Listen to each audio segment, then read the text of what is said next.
Hello my friends, welcome or welcome back to my channel. My name is Novella.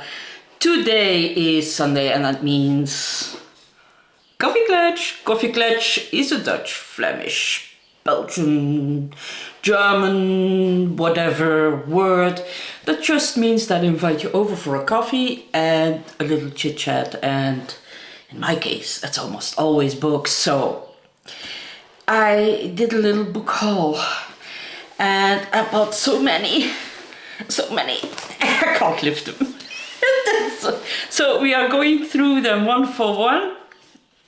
by one, and we'll see if some of them interest you or not.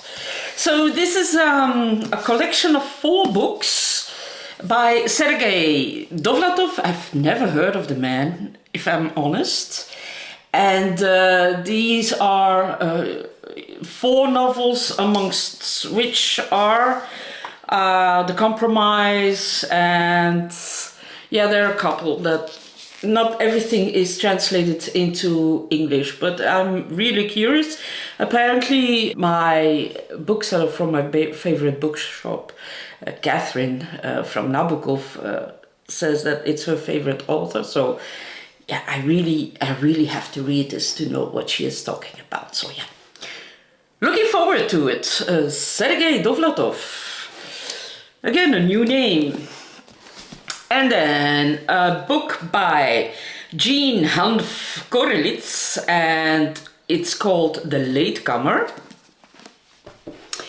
So this is about the very wealthy New Yorker family Oppenheimer, and they were one of the first that had a IVF, and the mother gave birth to triplets.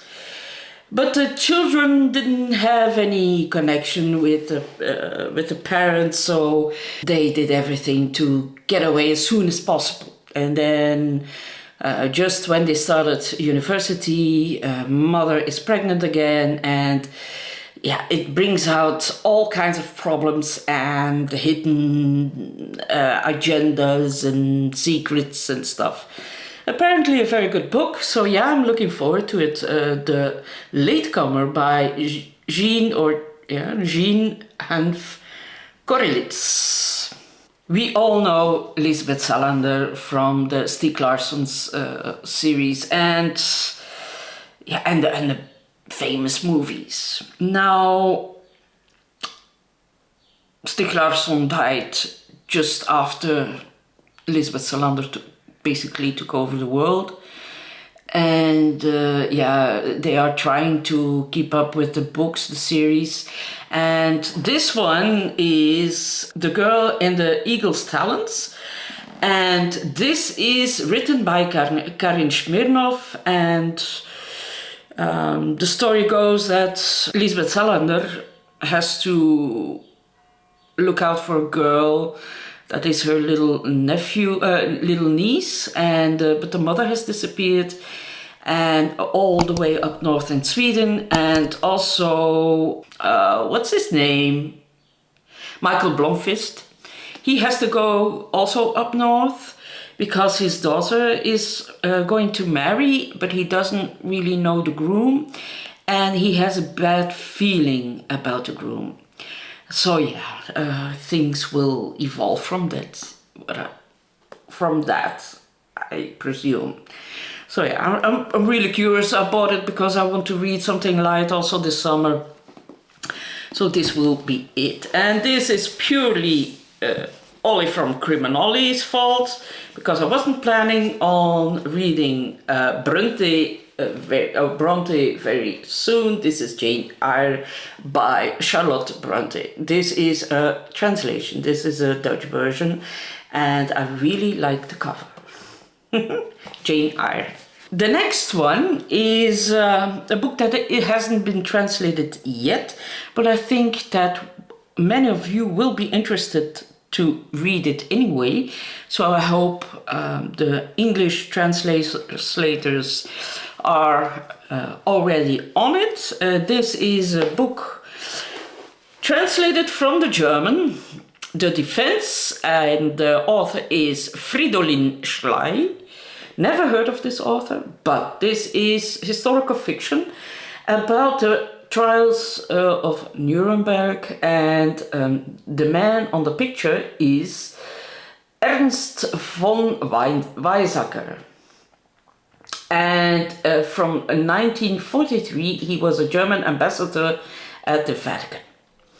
Now, Ernst von Weizsäcker was always very distant towards his children, and of course with the fall of the Nazis and the Nuremberg trial, Richard, his son, just finished his studies as a lawyer, and he wants to defend his father as a way to get to know him better. And then on the 8th May of 1985, Richard von Weizsäcker was Bundespräsident. He said that the end of the war was not a defeat, but a moment of liberation, and he really took a distance of the atrocities of the Nazis. So yeah, I'm curious, I want to read this. Then another book that I really want to read, it's by Dorothy West. It is The Wedding. This is also a translation. I've read the review of the translation and it was stellar. So yeah, I was also very curious to read this. This is a book set on Martha's Vineyard, and it's about a very wealthy black family, and one of the daughters wants to marry a white jazz musician who is not as well off as she is, and it's all about those struggles around the marriage. And yeah, I'm really curious to read this, really looking forward to it. Then I also bought this little novella. It's under just 104 pages. It's called Heatwave by Victor Gestin. It's translated from the French by Sam Taylor. And this is a coming-of-age story. It sets place in the south of France. End of August, the school holidays are almost over. There's a heat wave, and there's a young kid, 16, 17, who still has to go on a holiday with his parents, on a camping holiday. And at a certain point he removes himself from his family, and he goes on a walk, and on a playground he sees that a young boy has hanged himself, and without thinking clearly, he cuts the boy loose and he buries him. And then, yeah, I don't know what will happen. So yeah, Heatwave by Victor Gestin. And then I also got this one, Nathan Harris, The Sweetness of Water. So, in the waning days of the Civil War in rural Georgia, brothers Prentice and Landry, freed by the Emancipation Proclamation, seek refuge on the homestead of George Walker and his wife Isabel. The Walkers, wrecked by the loss of their only son in the war, hire the brothers to work their farm, hoping through an unexpected friendship to stanch their grief, while Prentice and Landry aim to save money for the journey north and a chance to reunite with their mother, who was sold away when they were boys. I can't imagine that this is a beautiful, beautiful book. So, The Sweetness of Water by Nathan Harris. And then,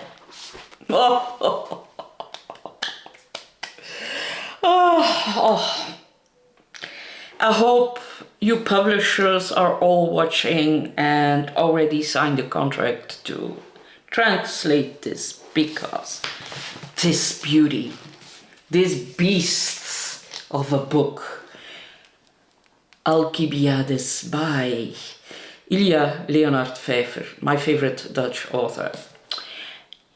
This is a magnificent book. I started reading it this morning.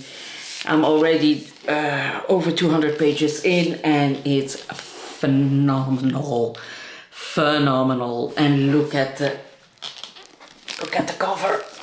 Look, can you see it? I think it's beautiful. Okay.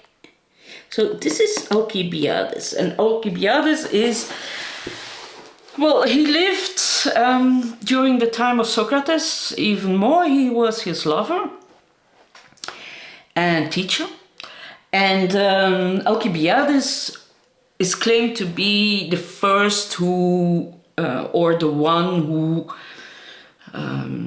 destroyed the democracy in Greece. And yeah, it's a wonderful, wonderful book. Alkibiades was known as the most beautiful man in Greece, and yeah, he was adored by everyone. He was from a very good family. Yeah, it's amazing.